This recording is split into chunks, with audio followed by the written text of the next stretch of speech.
Hi. She's ready to go. Yeah.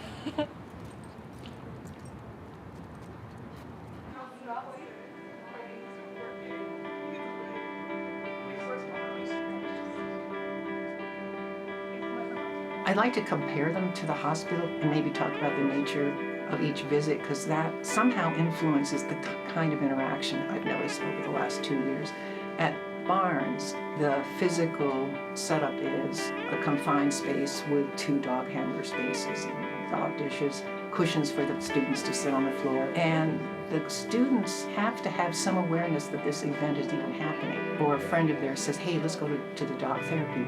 Because for them to even come to a session means they're aware that it's there. And they may be aware that they need something to de-stress. The ones who say, I'm a first-time person, they will generally just say, I came here because my friends told me about it, or a friend is coming, or I came here myself because I am so stressed out today. A belty nose.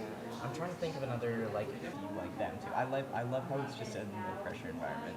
It's very, very fun. I love it. My name is Marty, and I worked at Syracuse University for 34 years. I just retired in 2015, and where I am in life right now is I got involved with Pettherapy and dog therapy team to give back to the community. Take care. Thanks for coming. Oh my God, it's so precious. Yes, That's so cute. That's actually really Yeah, you like them too. I love how it's just a no pressure environment. It's very, very fun. I love everybody there. I hope you audition. I am amazed at how many first-time people come through tonight. My name is Cameron. I'm a junior biochemistry major here at Syracuse, concentrating in forensic science. I really like to come to pet therapy here whenever I can because I grew up with a dog in the house, so adjusting to not having that was kind of weird. So I just like having the presence of that animal. It's just a nice way to de-stress at the end of my week and just get like the good vibes going, honestly.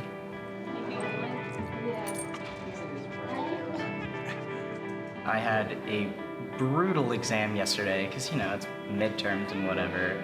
And then I came in last night right after my test and today, this morning, and it's just like all the bad vibes just go away and you can just relax and know that these dogs have no worries, so why should I?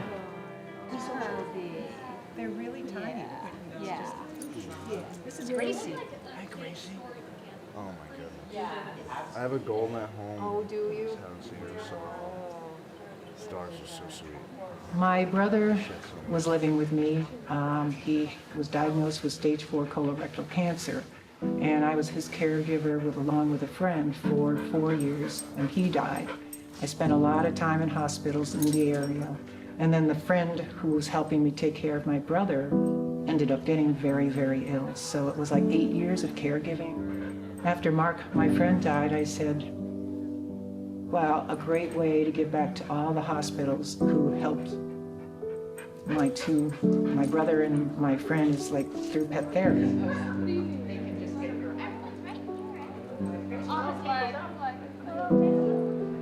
So do you guys come here for dog therapy or is this your first time here? It is actually. Therapy animal been, hundreds of years, and even beyond that, there's ancient history where people talk about the benefits of interacting with animals. For a long time, there's been counselors or mental health professionals who have brought animals into their work. It really started to get formalized, here in, I guess, more recent history. There has been research that says therapy animals assist with depression, anxiety. At Pet Partners, we do have 9 different species that can be therapy animals, and we determine which species can be based on a few things. Number 1, how much do we understand about that species' body language so that we can ensure that we're only allowing pets to be therapy animals that are really enjoying their role. We also have to have a really developed understanding of infection prevention and zoonosis for that species. So that's how we've come to those 9. I can't let go of the leash, but is that okay for you? All right. You may not want to be up there. That's okay, buddy. Let's go. Are you ready? All right, let's wait. Just get comfortable. home, I see Kirby the most, and we've gotten pretty close. Kirby he just comes up to everybody, new person he meets. He's very, very sociable, and he came up to me and he was like sniffing at my hair. I was like, yeah, we got curly hair buddies. And yeah, Anne and all the other handlers are very, very nice, and they're always ready to talk to the students about anything and everything, and they're always asking questions, making sure the students are good. So I feel like it's not even just the pets that are doing the therapy, but their owners as well are very personable, very kind. So it's always nice to come in, catch up with the dogs and their owners as well. Excuse me, Grace, that's very rude. That is not your stuff. He was 6 months old. I got a hint because we had a very, very old cat, and he was lying down. It was like days before we had to make the decision. And Gracie had not had much interaction with Simon, the cat, but she came into the room where Simon was, and she laid down parallel to Simon. And I took a picture of it because I said, wow, she knows as a puppy, a 6-month-old puppy, she knows something's going on, and she wanted to comfort the cat. So I kind of tucked that in the back of my mind, saying she's got an empathy. But she was too young, so I had to wait till you've seen her exuberance.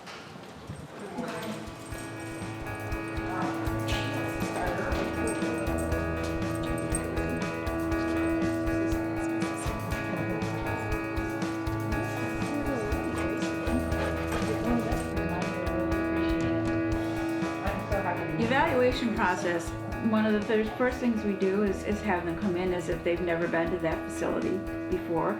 We kind of play act that you're meeting people that you haven't met.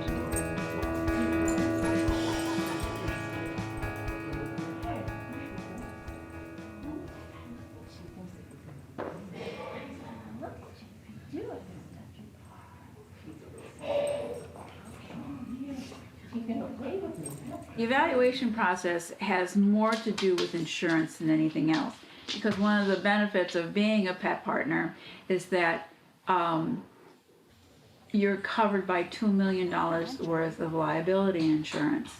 And so having the evaluations makes sure that every team is looked at the exact same way. ask you to walk along these big cones. On the outside? Yep. And then turn left. I'll ask you to stop at one point Okay, should we go? whenever you're ready. Yep. Let's go for it.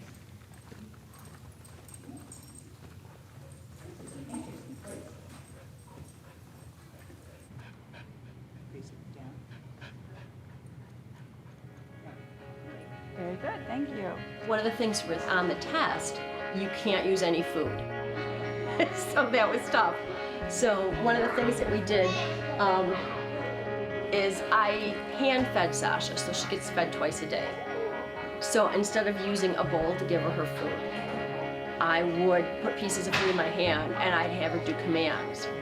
And so she basically got her food as treats for that. So that really made her look towards me for things. Very good. Imagine opening it, but I'm telling her to take it. Oh, that would do be that. cruel. You ready? Leave it.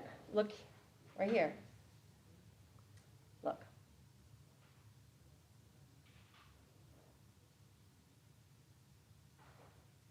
Okay, take it.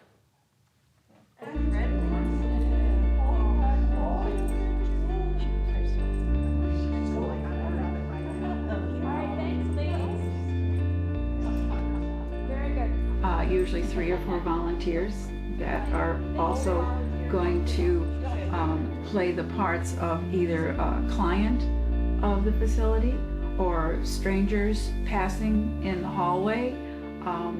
They also interact with the dog. They will wear and use medical equipment. At times we use walkers, we use canes.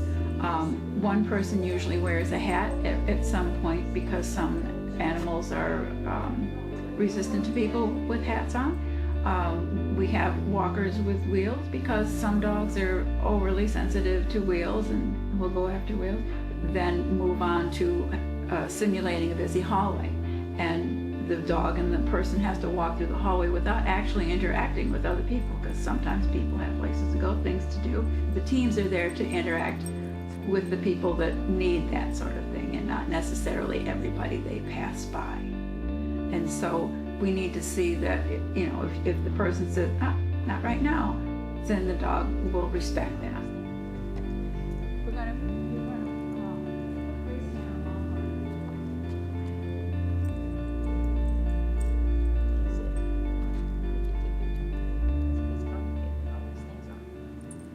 Well, I think the most interesting is you can practice for your test all you want, and she might, you know, she'll stay perfectly at home or in other environments.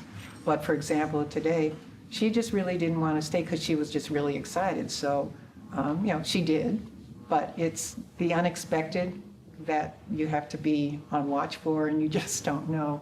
But when you're visiting, the unexpected could be positive or negative. You just don't know, and that's where the training through Pet Partners, it just helps you learn to know your dog and their body language so that you can see, I mean, I can see when Gracie's really worried about something or she's very comfortable.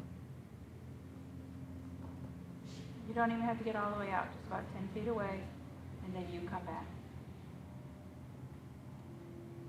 Very good.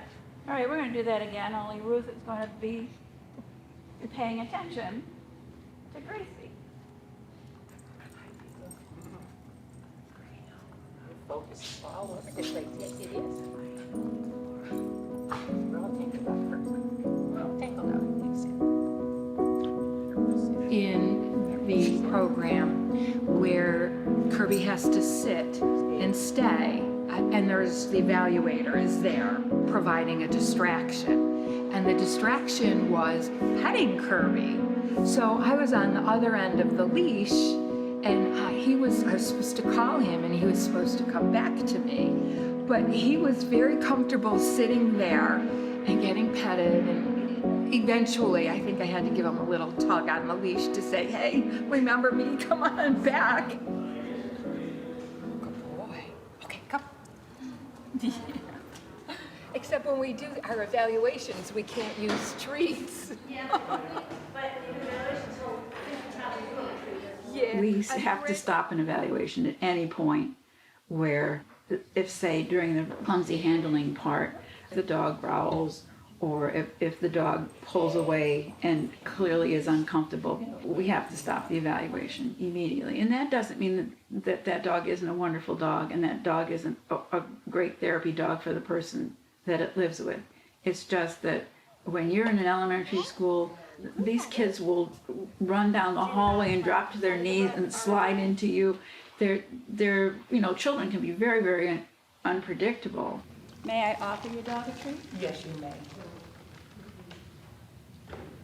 We also do an offering of a treat. What we're looking for in that exercise to see that if you are going to use treats with your dog when you're visiting, that you explain how to give it.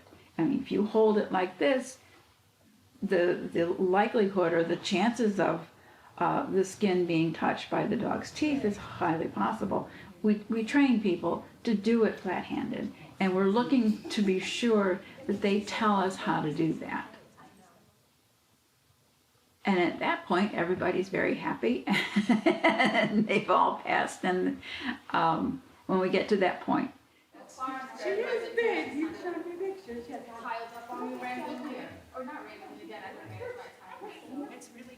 The most memorable moment I've had of all the moments was about a month ago, and a nurse pulled us aside and said, she said, the backstory to the person I would love for you to visit is she's going to be told she's got terminal cancer, and she's going to need to go home for hospice, meaning to spend the rest of her days there. She loves dogs. Could you go and please visit her? And we went, of course. So the nurse took us in, the nurse introduced us. But Deborah was her name. She didn't see Gracie at first. And she saw me, and you could tell she was in a lot of pain. Her face just... Then all of a sudden she saw Gracie. And there's like, time stood still for a nanosecond. The nurses are like, oh. And her face radiated joy. That's the only word. It just slowly spread across her face. And she started crying. the nurses were just about ready. We were all almost in tears. And she said, "Oh my God, a dog. Oh my God." You know, it was just, her face just radiated joy. And then she started talking about her dogs. And I mean, it was the most wonderful visit. I mean, that to me sums it all up, is that the dogs bring joy. They really bring that moment of joy. It's not a needle getting stuck in somebody's arm. It's not a painful recovery. It's just getting their thoughts away for 3 minutes, 5 minutes, 20 seconds. It just makes all the difference. Like pen areas, they've got like a little chicken coop, and it's just literally right in the middle of like a suburban area. It's just smack in the middle. Yeah. And they just have all this land for that. So they got like Chappell. This is Kirby. Yeah. And they recently got cows, so there's just Yeah, I mean, in the middle of this suburban neighborhood, like right next to the elementary. It's good we're being evaluated every 2 years, but what I do every visit, I mean, as a handler, you watch her body language. And she's like out there, you know, it's like after an hour and a half, she's like, we're at the barns. So I'll see what's her recuperation rate, or, you know, it's like, and I can tell by her tail, I call it her tailometer. She'll start off at a 10. And at the end of the visit, it's like this. But then if she sees somebody new on the way up, it'll be like that. Signals like that, I know her. So she just doesn't have the endurance that she used, but the will is there. So I don't want to push her too hard because she's older, so I watch. And that's what veterinarians are for, also in annual physicals, and just to see how they are. She'll be 10 in 2 months.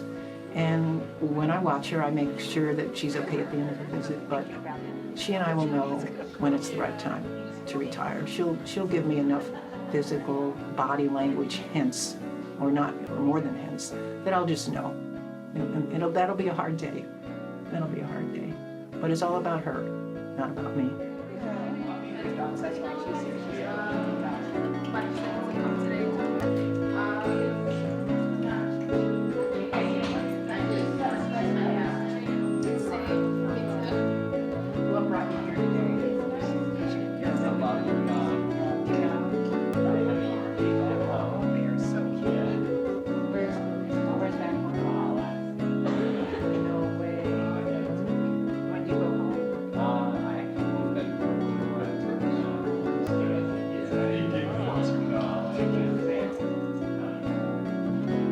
So,